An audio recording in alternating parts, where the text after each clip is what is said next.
hi friends देखो बर्तमान आसी स्टाफ नर्स रिजल्ट जे कि एग्जाम तार होता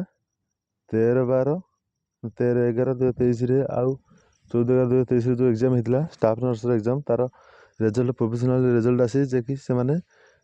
नेक्स्ट सर्टिफिकेट वेरिफिकेशन इलिजिबल जो जी जन candidate next eligible certificate verification list आसी देखो टोटल लिस्ट आसी 162 मान 162 जन सिलेक्शन कैंडिडेट सिलेक्शन होती डीपी देखिए चलते मेन पॉइंट है देखो आमर कटअफ के हाई कटअफ जाइए पीडब्ल्यू अच्छी 59.5 यूआर अच्छी 98 एससी सी 93.5 एससी अच्छी 98.5 एसटी अच्छी 68 हाई कटअफ अच्छी डिबी डेट अच्छी यार 2 दिन अच्छी के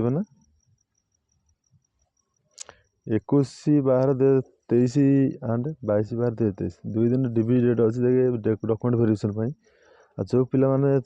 सिलेक्शन होती जहाँ रोल नंबर अच्छी से डीबी प्रिपरेशन रुहतु